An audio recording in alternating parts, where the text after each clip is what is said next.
कमल जी लोचन का पहले तो बहुत आभार व्यक्त करूं।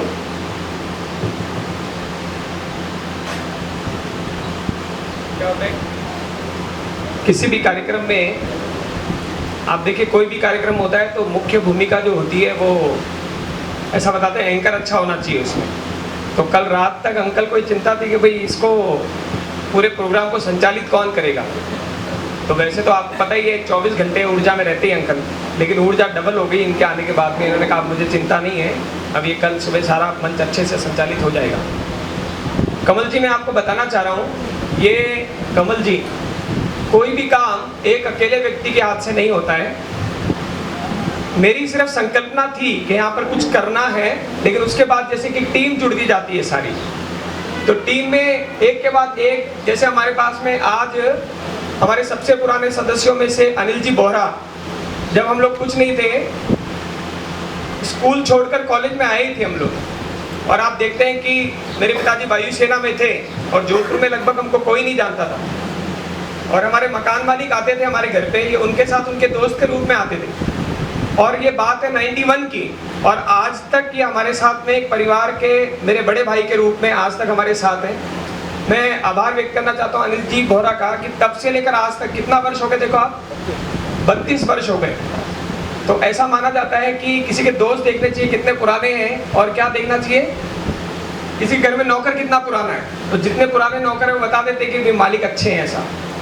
तो अनिल जी बोहरा के बाद में मेरे साथ में जो ये प्रकल्प हमने शुरू किया यहाँ पर, जितेंद्र जी जैन, ये कंधे से कंधा मिलाकर आज हमारे यहाँ जब से शुरू हुआ है, गत 15 वर्ष हो गए इनको भी, ये लगातार हमारे साथ में जुड़े हुए हैं और अभी तक के मेरे सबसे बड़े आलोचक हैं ये।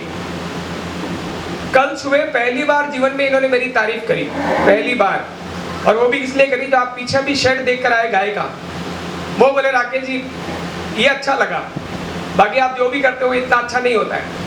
और मैं इनको कहता हूँ भाई सारी दुनिया तारीफ करती है, आप ऐसे करते हो।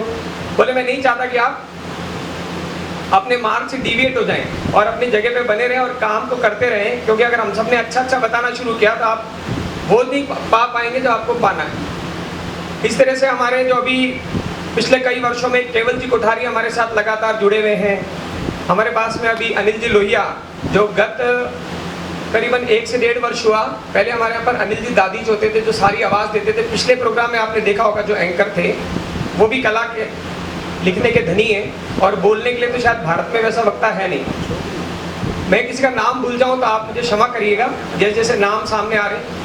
पहले दिन जब हमने संकल्पना शुरू करी यहाँ पे, मैं जितेंद्र जी के पास में गया, मैंने कहा हमने एक गौशाला खोली, इनके बच्चे मेरे पास पढ़ते थे सेंट पॉल्स में। तो इन्होंने बोला कि मैं एक आदमी के पास भेजता हूँ, वहाँ चले जाओ, और वो आप लगभग आपको यहाँ कभी दिखेंगे नहीं कार्यक्रम में, और लगभग उनको कोई नहीं जानता है। वो यहाँ आते हैं लेकिन कभी भी हमारे बीच में बैठते नहीं, अभी शायद नहीं दिख रहे। वो कहीं चिड़ियाओं को या तो दाना डाल रहे हैं, या चिड़ियाओं की खेलियां भर रहे हैं पानी की, या कहीं खड्डा खोद के पेड़ लगा रहे हैं। वो कभी भी मैं जितेंद्र जी आके एक जगह पंचायती करके कभी नहीं मिलेंगे बीच में, वो हमेशा काम ही करते रहते हैं। उनका नाम है हेमराज जी सुथार, पहले दिन से जुड़े हुए हमारे साथ में लगातार, और निरंतर जैसे लोगों को लाना। और हमारे गाँव से जैसे अभी भियाराम जी आए हैं, ये हर हफ्ते आ जाते हैं हमारे पास में यहाँ बातचीत करने के लिए। एक जो ये युवा आपको दिख रहे हैं कैमरा जो हाथ में लेकर खड़े हैं, धवल सोलंकी, ये गत 2 वर्ष से पेशे से सीए हैं। इनकी बैंक में नौकरी लगी। किसी भी माँ बाप का सपना होता है कि बैंक में बच्चा नौकरी लगे। मुझसे बातचीत करते थे, इनको लगा कि सर कोई एक गाय को लेकर बड़ा काम करना चाहते हैं तो अकेले कैसे करेंगे, एक भावना आती किसी के मन में, ऐसा उठता है। तुरंत अपने जॉब से इस्तीफा दिया। लगभग 2 वर्ष होने वाले, 1 रुपये का भी शुल्क हमसे आज तक लिया नहीं है। युवा लड़का जिसकी नौकरी लगी हो, सोचो आप घर वालों को कैसा लगता होगा कि यार जॉब छोड़ के आ गए। तो मैं इसका भी बहुत धन्यवाद देना चाहता हूँ कि ये लगातार 2 वर्ष से हमारे साथ में हमारा पूरा काम देख रहे हैं, कहाँ क्या जाता है, किससे बातचीत करनी है। गौशाला के अलावा पूरा जितना हमारा प्रकल्प है, गौ मंदिर करके हम प्रकल्प चलाते हैं, वो पूरा इनके द्वारा संचालित होता है। अभी एक हमारे बीच में नहीं है, विवेक लुंकड़ करके, वो मेरा स्टूडेंट ही है। वो सारा यहाँ का व्यवस्था देखता था, गाय खा रही नहीं खा रही है, खाना हो रहा है नहीं हो रहा है, सारा का सारा। और गत 3 वर्ष से जितेंद्र जी और हम एक बार गए थे, हमारे बीच में प्राणी मित्र संस्थान से मानगंगर जी ओसतवाल, इनको हमने जाके पहली बार कहा, इनकी संस्था का एक उद्देश्य है कि भाई गौ संवर्धन करना है। तो मैंने इनको कहा भाई हम भी वही कर रहे हैं जो आप करना चाहते हैं, आप एक नया काम खोलें, इससे अच्छा जो चल रहा है उसमें सहयोग करिए।